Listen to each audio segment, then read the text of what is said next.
Right, so I have seen Gladiator 2, and here's my little review on it. So, just to start off with, I'll just say that overall, this film wasn't too bad. It wasn't terrible. It wasn't the worst movie that I've ever seen. Definitely not the best film I've ever seen, and definitely not as good as the original. But that was obviously obvious because, you know, a lot of people have said this, and I agree with them. Like, there shouldn't have been a Gladiator sequel. There shouldn't have been a Gladiator 2 because that just sounds ridiculous, doesn't it? Like, it just sounds like Gladiator 2 Electric Boogaloo. Just sounds silly, doesn't it? I mean, fair enough having a Blade Runner sequel, that makes sense, or maybe even a Robin Hood 2, but a Gladiator 2 just sounds a bit ridiculous, doesn't it?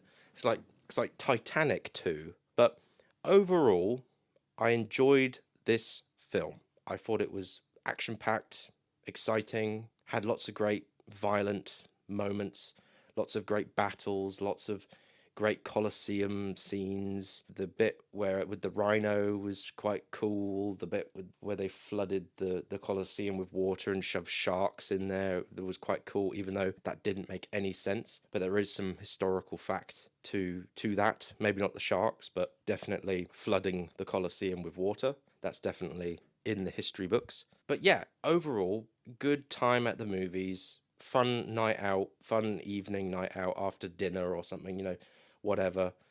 I think also if you're kind of like a casual movie fan, you'll enjoy it. But if you are like really, really in love with the original, there's going to be some issues. There's going to be some problems that you're going to have. I think the problem with the film, it tries too hard to always just like harken back to the first film, like leans on that film too much, and it all just feels a bit forced. Like the whole storyline of Lucius, I'm not so sure I liked, and I'm not so sure I liked Paul Mescal. I'm just not sure about him. He's all right, to be honest with you. He's all right. I've thought about this for a while, but he's okay. But I'm just saying, like, I think the whole him becoming a gladiator, him being the kid from the first movie, and then becoming a gladiator and going through the exact same thing that Maximus went through is just a little bit too forced. And then also as well, making him the son of Maximus, again, a little bit too forced. And so, you could kind of look at this film and go, well, it's a bit of a rip off, isn't it? One thing I will just say though, before I move on, the music in this film, right, was okay, and they used some of the music from the first movie, like the Lisa Gerrard, Now We Are Free, and Strength and Honor, all that music is there, but they didn't do a variation on like the Barbarian Horde music or the battle music, because to me that's the best music. Like that's the best. Those are the best tracks on the original score. Obviously, Hans Zimmer is not doing the score here. It's Harry Gregson Williams. But like, why didn't they reuse some of those songs? It could have really worked. Those are the best songs. Like, if you're gonna rip off something, rip off the best track in the score. But anyway, that is a nitpick. But still, do you know what I mean? To me, that's the main theme of Gladiator, and they just didn't use it. So that's confusing. But anyway, I'm gonna get back to it. So the problem is that the film, it does feel like a bit of a rip off. And to me, like the best parts of this film are the bits with Pedro Pascal, Connie Nielsen, Denzel Washington, and the two emperors, the two crazy emperors, which I don't know if that's historically factual, having two twins, two emperors.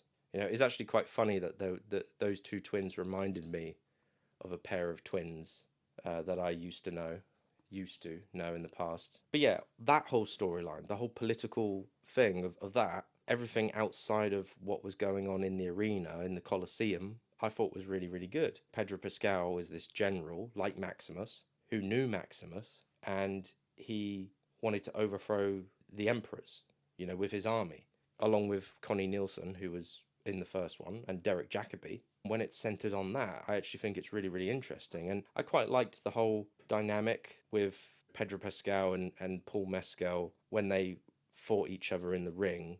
Paul Mescal wanted to get revenge against him, but Pedro didn't want to fight him because he's in love with his mum. He loves his mum, who's still looking pretty good, by the way. I don't know how old she is. She must be like late 50s or something, but she's still looking pretty good. But anyway, the point is, all of that was really, really good. And I kind of think that they made a bit of a mistake. They made a bit of an error here, where in that battle, and sorry if this is a spoiler, but in that battle, in that little fight, that one-on-one fight, which was pretty cool. Pedro gets killed. He gets shot with like loads of arrows. I kind of think the opposite should have happened. I think Lucius should have been killed there, and then Pedro Pascal should have been the main character. To be honest with you, and I think the whole Lucius being a gladiator storyline should have been like a side story, or nobody gets killed and they both team up together to kill the emperors. I just found that the ending, when like Paul Mescal, sorry, Lucius was giving the big speech in between the two armies after he just fought Denzel, was just a bit cheesy and a little bit like, why are they all listening to him? Why this guy's a nobody. They make it seem like everybody knows what's going on, like every extra knows exactly what's going on in the story, and it's like, yes, we all know what's going on here. We know the character dynamics and how it's all interplaying and connecting with each other. We get what's going on here, and this guy now is giving his final speech, telling us all that we should all get together and sing Kumbaya. So let's cheer for him. Yes, let's all cheer for him. So it's all a bit like, yeah. And I feel like that again, they were trying too hard to make this guy Maximus when they shouldn't have done that, where they should have just told a different story, and they could have set it in the same universe, in the same world. It could have been a spin-off. Like, I'll give an example of what I'm talking about here. I know not a lot of people are going to agree with me here, but I think Prometheus is actually a really, really good film. I do. I actually think it's actually not bad. And I think the reason why it's good for me, just for me, you can hate it, I don't mind, but I think the reason why it's good is because it sets itself apart from the other movies, from the Alien movies. It's not trying to be an Alien movie. I mean, yes, it's set in the same world, it's set in the same universe. You've got the Wayland Corporation, you've got all that, and there's similar aesthetics and whatnot, and there's androids and whatnot, but it's not an Alien movie. Yes, there are some hints, and at the end there is a sort of a alien xenomorph at the end, sort of, but it's not the storyline. The movie is about the engineers, it's about the space jockey. That's what it's about. And I think overall the film was pretty good because it tries to be something else other than just another Alien movie. That's the problem that I had with Alien Romulus, or Alien Covenant. Alien Covenant, Ridley Scott was told, hey, look, you have to put Alien in there because otherwise you're going to disappoint people. And then he put Alien in there, and then guess what? The movie failed. Didn't do as well as Prometheus. Prometheus did a lot better at the box office, and critics were not kind about Alien Covenant. I don't mind it, but I prefer Prometheus because Alien Covenant was just the same old, same old. It just was a typical standard Alien movie, and it definitely became a typical standard Alien movie in the third act. But that's what I think they should have done here with Gladiator. Made a movie with a completely different title. They could have called it Charioteer or whatever, or they could have called it Emperor, and they could have said, yes, it's a spin-off slash sequel to Gladiator. It's set 20 years in the future, it's set 100 years in the future, or it could have been a prequel or whatever, and it could have been just like, a completely new story that you didn't feel like you had to write a protagonist that gets thrown into the gladiator arena. It's about something else. So yeah, I'm not going to keep on going about that, but I just feel like that's the problem with this film, is it's the whole fact that it's a Gladiator sequel that drags it down from being excellent, from being its own film. Other than that, one final little thing that I'm going to just quickly say before I go. Denzel Washington is brilliant in this film. He's great. He's great. I mean, it's Denzel. If there's one thing that I can definitely say really makes this film appealing, is Denzel Washington's performance. Even if some of the dialogue is a bit hammy and is a little bit like, what? What are you talking about? Like, he was talking about milk from a teat at one point, and there's a bit where he delivers this one line where he says like politics, like that, and it's like, why did you make that choice? But okay, fine, that's your choice. I don't think he should win an Oscar, but that's what people are saying.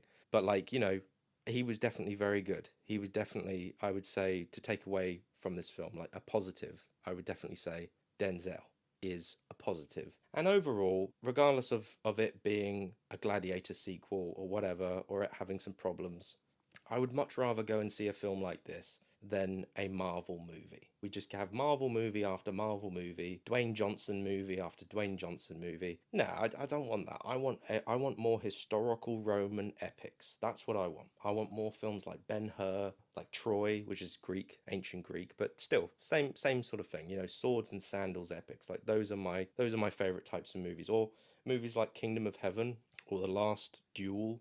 So that's what I would like more of. So if there's something to sort of, you know, take away positives, I would say it was just fun to watch this type of movie again in the cinema, because we don't really get many movies like this. And when we do get movies like this, they tend to bomb. And this film probably will bomb because it has such a huge budget. So there's quite an uphill struggle.